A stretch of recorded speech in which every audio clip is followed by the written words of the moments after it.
BC's defense was one of the worst in the country last year. I have 4 coaches they could hire that could fix them in 2026.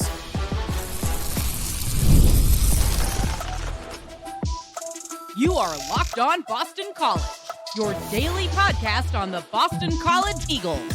Part of the Locked On Podcast Network, your team every day. Hello, everyone, and welcome. This is Locked On Boston College, your team every day. I'm your host, AJ Black of Eagle Insider, part of the 247 Network. I've been covering Boston College for over a decade. If you're looking for Boston College news, analysis, and details on your Eagles, you're in the right place. Locked On Boston College is a free daily Boston College podcast available on YouTube or wherever you get your podcasts.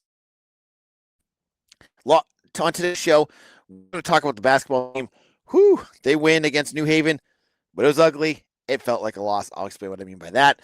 We have 4 defensive coordinator coach position options for BC, and I'm going to explain who they are and why I think they'd be great fits for BC. So let's kick it off. Now, if you missed my emergency pod on Friday, Boston College let go of 3 on-field coaches as Tim Lewis, the defensive coordinator, Matt Applebaum, the offensive line coach, and Daryl Wyatt, the wide receivers coach, were all let go. As I said on the show, Tim Lewis, the defensive coordinator, was the least surprising because, you saw the defense. They were number 130-ish in how bad they were in terms of points allowed. They couldn't stop anything. Now, I have already said, and I'll say it again, I don't put all of the blame on Lewis. The amount of injuries that his defense sustained was ridiculous. To lose that much talent, and I mean, if you want me to lay it out, go listen to Friday's episode. I talked about every single player. That being said, when your defense plays that bad, and they played bad, there were issues that were much more beyond just injuries. Someone's got to fall on their sword. If Bill O'Brien's coming back, it's not going to be him. It's going to be his top lieutenant, and that would be your defensive coordinator. So Tim Lewis had to go. It just had to. You play that badly, someone's got to pay for it, and Lewis ended up paying for it. So now that he's gone, the big question is, who's next? For this show, I'm going to put 2 names on the back burner. And these are 2 names that we've talked about a lot. One is Al Washington. The other is Don Brown. Both of those we talked about on Friday. I'd like to get into why they are good fits or why I think they should be here. I'm not the biggest fan of Don Brown, and I know some of you are not big fans of Al Washington, and that's okay. They are not part of this discussion because if I'm being truthful here, I doubt that Don Brown is going to be the guy. He's 70-something years old. His last stop at Arizona didn't go well. I just don't see. He has no. I don't think he has any connections to Bill O'Brien. I just don't see that. In Al Washington, maybe it happens, maybe it doesn't. I don't know. I'm not going to get into it. But here's one name that I want to get into. Let's start off with the bigger schools. And that's Anthony Poindexter from Penn State. Now, Anthony Poindexter is the co-defensive coordinator for the Nittany Lions when he worked with James Franklin, who just hired his defensive coordinator, which was Brent Pry, really weird, over in Happy Valley. So he's not going to be staying there. And I don't believe that Matt Campbell is bringing Anthony Poindexter back. He has been around forever. He has been 5 years as co-defensive coordinator for the Nittany Lions. He's a safeties coach. He has also worked at Virginia, UConn, and Purdue. When I think of Penn State, when I think of what makes them good, it's their defense. They've had, they got some good running attacks and things like that. But, it's the guys on the defensive side of the ball. It's the Micah Parsons. It's the, some of the defensive backs that they've had over there that really get you going. When you're thinking about what he did, he brought in guys that really that defense really good. Guys like Zakee Wheatley and Jalen Reed and all those types of guys. I think Poindexter, he's that coach that's on the ascent. This was a perfect one, and I keep saying this. If O'Brien wants to go outside of his own coaching tree and get someone that someone trusts in the college ranks, I think Poindexter would be a great one. And I want to say this too, because I think a lot of folks, we assume that a head coach is just going to go with guys that worked under him at some point. I don't think that's the case. O'Brien showed with Tim Lewis, with Jordan Thomas, with Corey Robinson, with, a lot of different coaches, that it just takes one guy he knows that knows this dude for him to go out there and hire him. All he needs is somebody in his past to run into Poindexter and says good thing, and that works. That's all it takes. And believe me, Bill O'Brien has worked with a ton of people. So he just needs to open up his Rolodex, say, hey, is this the right fit? Boom, you got your coach. So Poindexter, I think this would be a great one. He's out of a job as far as I know right now.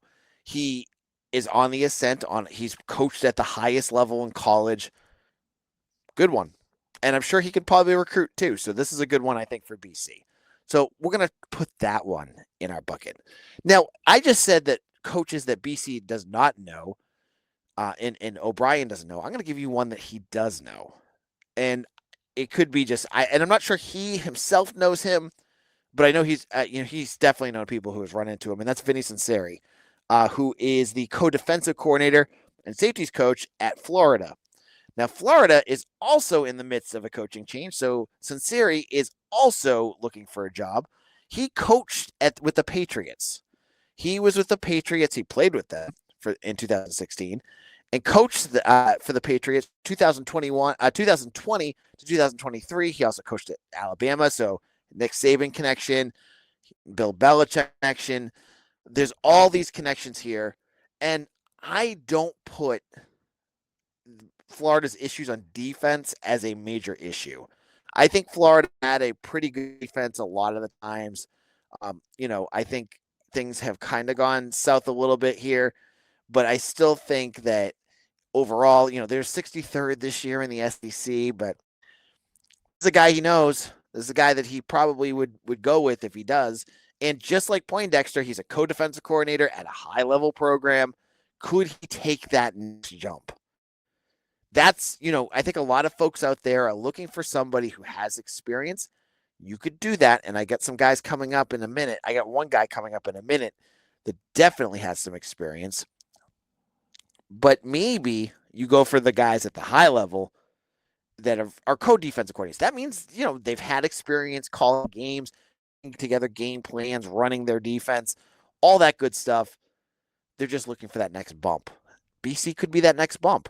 So Vinnie Sunseri is an interesting one too, because I believe he played at Alabama. So he's played at SEC level schools, and he checks a lot of those boxes of just guys that know Bill O'Brien. So he's someone I would maybe throw out as a potential. Now, if you're looking for somebody who's a little bit more seasoned and has taken that job by the reins already, I got some names coming up in just a moment, and I'll explain who those are in just 1 minute.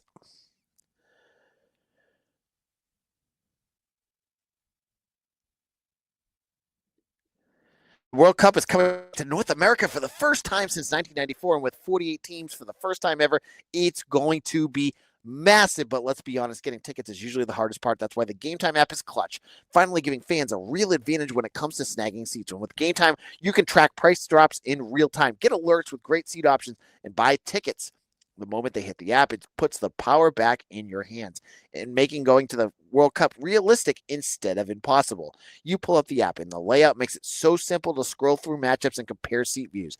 I love it because it tells you the price right off the bat. Many times you get the fees already included, so you know exactly the price you're paying. No hidden fees, no surprises. And so take the guesswork out of buying World Cup tickets at every match, concert, or event with Game Time. Download the Game Time app. Create an account and use code LOCKEDONCollege for $20 off your first purchase. Terms apply. Again, download the app, make an account, and use code LOCKEDONCollege for $20 off. Swipe, tap, ticket. Go. Game Time.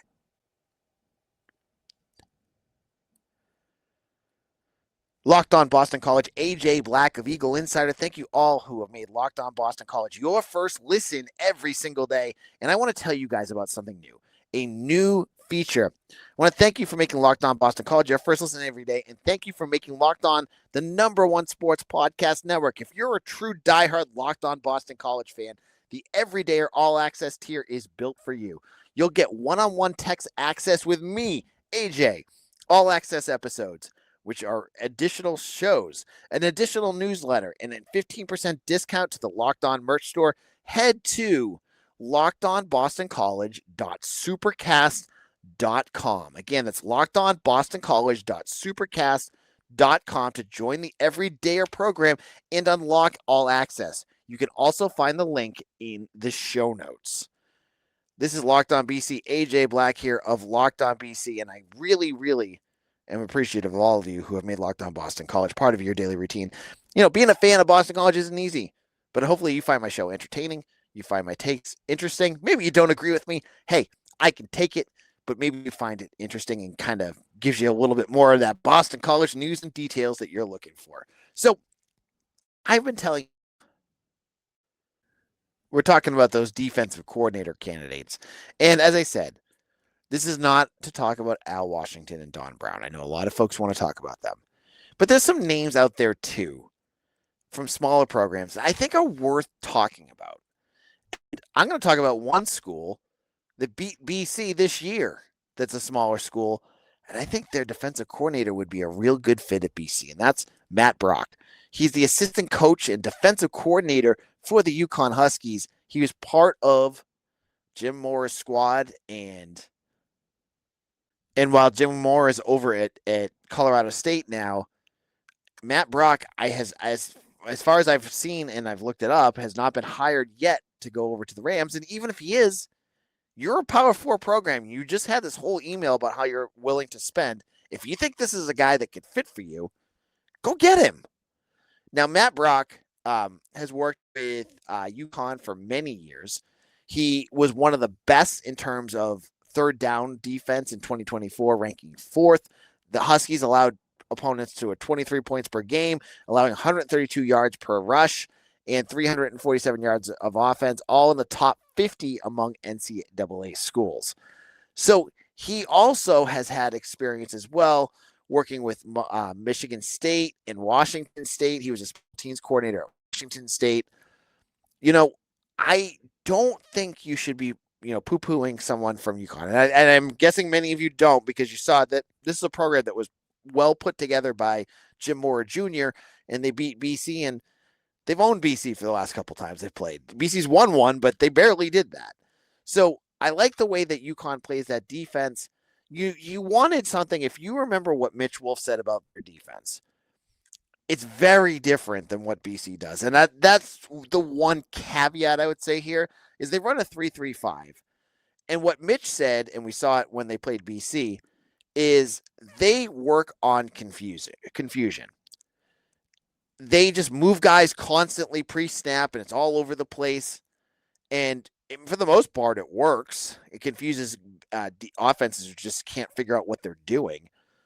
But it's also very, very different, right? Like, you're playing a 3-3-5 while BC usually plays a 4-3.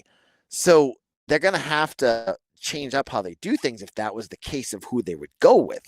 That being said, you're going from a coach with Tim Lewis, who was very blitz heavy for most of the year, to a coach that is trying something completely different. That's the kind of stuff I want to hear about. I want to hear, like, how can you do something different with the guys that they have? Like, you can't just go back out and do, like, if you do what you did this year, you're going to have this, you're doomed to repeat it, right?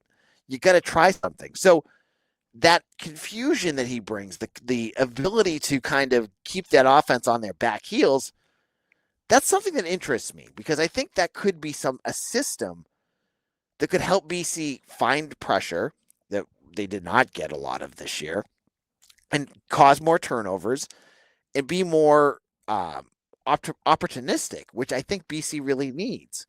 So I think he's an interesting one. Now, the negative is he doesn't have a connection to Bill O'Brien. As I said before, all Bill O'Brien needs to do is just find somebody that knows him, and that will fix that problem. But if Bill wants a guy that he knows, this is going to be something he's going to need to look for, because he already hired a defensive coordinator he didn't know. Because Tim Lewis, he heard some nice things about, but he's not like Will Lawing, who you knew who he knew, like he knew him, like, and all the things that go on with him.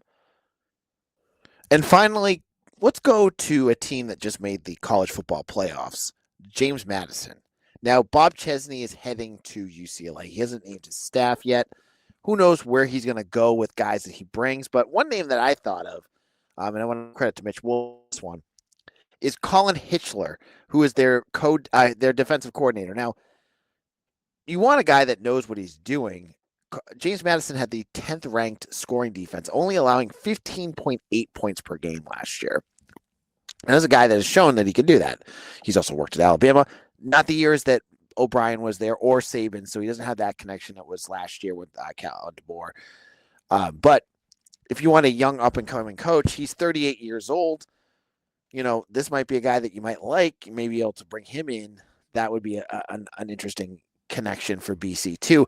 He does not have any connections to Bill O'Brien, but, you know, college level coordinator who has done it at the lower levels. If that's what you're looking for, this is one of those guys. This is one of those guys that you could bring in. Now, there's a million other coaches, and I'm going to put up a hot board on Eagle Insider that has all those names. These are just 4 names I thought of, and these are 4 non-Don Brown Washington names for you. So because I know many of you are going to listen going, yep, here he goes with those 4. I want to give you 4 different names that you go with. Now, to wrap up our show, let's talk a little hockey, who had a great weekend against a atrocious UMass Lowell team.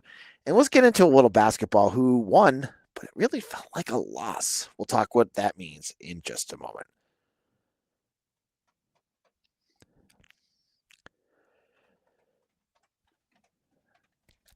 The holidays come with 2 big goals: feeding people well and finding gifts they'll actually love. And when you get both handled in one move, Omaha Steaks is the way to go. From hosting and gifting, delivering the world's most best steak experience right to your door. Because during their Sizzle All the Way sale, you can stock up and save in a huge way. 50% off site-wide at omahasteaks.com. And it gets even better. Locked On College listeners get an additional $35 off with code COLLEGE at checkout. That's a huge sale. I've had Omaha Steak delivered as a gift from a family member. My wife and I loved it. We got appetizers. We got the steak. It was delicious. You can't just beat it. So you need to check it out as well. Save big on gourmet gifts and more holiday favorites with Omaha Steaks. Visit omahasteaks.com for 50% off site-wide during their Sizzle All the Way sale, and for an additional $35 off, use promo code COLLEGE at checkout. Terms apply. See site for details. It's omahasteaks.com. College. Now, earlier I had just mentioned our Everydayers Club, and I want to hopefully think that some of you guys might try out the Everydayers Club, because it's going to be fantastic. But I also wanted to let you know, I'm going to be dropping a special 10-minute bonus episode for our Everydayers Club, if you've not tried it out yet, that's going to talk a little bit more about some other names that you may want to watch for in that defensive coordinator group. So check out that wherever you get, with the signups in the podcast, the show notes below. So sign up. Hopefully it's a nice Christmas present for yourself. Now, let's talk a little bit about hockey. Let's get into the good stuff first. BC hockey had a great weekend, sweeping Lowell, Lowell looking real rough right now, as BC wins both games on the road at the Songas Arena. I mean, if you have not watched Lowell in a while, you know that they're a team that usually is older. They have lots of good players that are physical, that make things good. But they are not that this year, as BC beats them on the road twice, 3-1 both nights. Lowell could not get shots off. They could not do much of anything. And my boy, Dean Letourneau, let's get that Hobie Baker Trophy hype train going right now, because, man, he is on fire. He had a couple goals this week again. This is a guy that scored 0 goals last year, and everyone's like, oh, man, this kid's going to be a huge bust. He is blowing up Dean Letourneau, and as a Bruins fan myself, I am so glad they're going to get him in a couple years because his story is great. Watching him play, he's a big kid. He's 6'7". You guys are all saying it right now, right? 6'7". But he's really become this leader for this team. And now BC is, I believe, 10-5. I got it right in front of me. Lost it. Yeah, they're 10-5 on the season, 7-3 in the Hockey East. They're looking great. And next up on the docket is I just lost it. Where'd it go? Is Western Michigan they're off for a while. Excuse me. So they're not on for another couple of weeks. And I know that they have the junior hockey tournament. Greg Burry part of that. There's a couple of players like James Hagens are going to be part of that. That's going to be tough for them. But they're going into a nice break here. Feeling pretty good about this program. Now, the opposite of this, the not feeling good about this program. I could talk about women's basketball. Oh my gosh, darn it. Ooh, that team is a mess right now. I'm not going to talk about that. I'm going to talk about men's basketball because they won on Saturday playing New Haven. And yeah, you won. Great. But let's talk about what happened. They won 67-63. They won by 4 points to New Haven, an NEC team that just became a Division I team this year. By 4 points at home. I don't know what else to say about this. You won, but what the heck was that? BC was losing this game by a good margin for most of this game. Most of the first half, I should say. And took a heroic, high-scoring second half to actually come back and win this one. It's just ugly. Like I can't even get into it, but I mean I can get into it. But what I want to say is there was a quote this after the game. So one thing that came up, the first half they started Caleb Steger, and they started Luca Taves. Benched Fred Payne, and they benched Chase Forte. And I was curious to see how that would go because Taves and Steger had been the best couple players. It didn't make a lick of difference at the beginning of this game. They still started off slow. Taves was really struggling getting the ball out and into pressure, whenever they'd pressure them.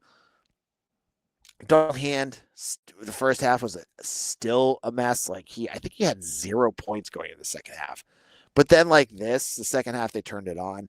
And I believe they scored 40-plus points in that second half. Arnold Hand had 15 points in the second half. Fred Payne came alive. That's all great and good. But they did this in front of nobody. And this was the most embarrassing part of this whole thing. Here in the week, you saw the BC Eagles account, the BC men's basketball account, tweeting out they're going to have a gold out. Now if you do that for football, first of all, because no one seems to have any, coordination on what colors to wear. But the pictures of how many, there must have been 400 people at that game. What the heck are they doing a themed out game that they're pushing for when you knew that no one was coming? The students aren't going to show up for New Haven.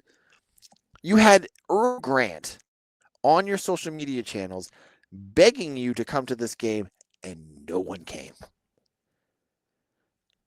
Bad. They're giving out super fan shirts. They're doing all these things. I believe they did the $2 hot dog things, and nobody showed up. And let me tell you, I am not blaming the fans. I'm not blaming the people that supported or support the basketball team. This is just where things are at now. And then you go out and you beat New Haven, who was Ken Palm 320 by 4 points. What are we doing? I have said all along, I cannot imagine a world where Earl Grant is back next year. This kind of game where I thought they were going to lose really solidify. It's just another, rock on the wall of everything I think of all this crap. But it happened again. They at least avoided the loss, and for that, great work. I just can't get into it. it's tough. They're not doing much to really buy in, and we're a couple of weeks away from ACC play, and every team seems to be getting better except for you. It's gonna be rough. Well, anyways, we're into the portal season. On Monday's show, I am sure with Kenyatta Watson having his first day on the job, we're going to get a lot of news. We'll see what happens. We'll all that on our show. Follow me on Twitter at AJBlack247. I got some guests. Continue to working on getting them on. I will hopefully get some details to you guys soon on that. Follow me on Twitter at AJBlack247. Become an everydayer. Become part of our everyday club. Again, the details are in the show notes. I'm going to be dropping that that extra episode coming up soon. It'll be on your feed this morning, so make sure you jump in for that as well. Thank you all, and I'll see you all again for another episode of Locked On Boston College, your team every day.